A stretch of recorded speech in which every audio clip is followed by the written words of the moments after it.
அதிமுக இளைஞர் இளம் பெண்கள் பாசறை சார்பாக தமிழகம் முழுசும் நியூ மெம்பர்ஸ் ஜாயினிங் ஃபங்க்ஷன் கடந்த 6 மாசமா ரொம்பவே தடபுடலா நடந்துகிட்டு இருக்கு. சேலம் நெடுஞ்சாலை நகர்ல நடந்த ஃபங்க்ஷன்ல பொதுச் செயலாளர் பழனிசாமி புதிய உறுப்பினர் 100 பேருக்கு ஐடி கார்டு வழங்கி பாராட்டி பேசியிருக்காரு. அனைத்து இந்திய அண்ணா திராவிட முன்னேற்றக் கழகத்திற்கு புது ரத்தம் பாய்ச்சுகிற விதமாக கழகத்தினுடைய பொதுச் செயலாளர் புரட்சித் தமிழர் அண்ணன் எடப்பாடியாருடைய ஆணைக்கிணங்க கடந்த 6 மாதங்களாக ஒவ்வொரு பூத் வாரியாக 25 இளைஞர்கள் இளம் பெண்களை சேர்க்கிற பணி, பாசறைக்கான உறுப்பினர்களை சேர்க்கிற பணி சிறப்பாக நடைபெற்று கொண்டிருக்கிறது. அதனுடைய தொடர்ச்சியாக இன்றைக்கு சேலம் புறநகர் மாவட்ட கழகத்தினுடைய சார்பாக அண்ணன் எடப்பாடியாருடைய திருக்கரங்களிலே புதிதாக சேர்ந்த உறுப்பினர்கள் இளைஞர்கள் இளம் பெண்கள் இன்றைக்கு அந்த உறுப்பினர் உரிமை சீட்டை பெற்றுக்கொண்டு மகிழ்ச்சியோடு சென்றிருக்கிறார்கள்.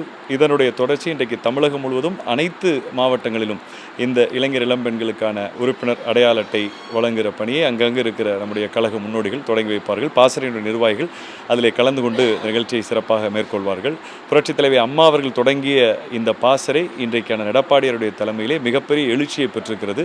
இளைய தலைமுறையினர் குறிப்பாக அனைத்து இந்திய அண்ணா திராவிட முன்னேற்றக் கழகத்தையும் அண்ணன் எடப்பாடியாருடைய தலைமையும் ஏற்க தயாராகி இருக்கிறார்கள் என்பது இந்த உறுப்பினர் சேர்க்கை வாயிலாக எங்களுக்கு தெரிந்திருக்கிறது. நிச்சயமாக 2026 இளையோர் விரும்புகிற ஒரு புதிய தலைமையாக புதிய முதல்வராக அண்ணன் எடப்பாடியார் அவர்கள் இன்றைக்கு வெற்றி பெறுவார் என்பது இந்த நிகழ்ச்சியின் மூலம் உறுதியாக இருக்கிறது.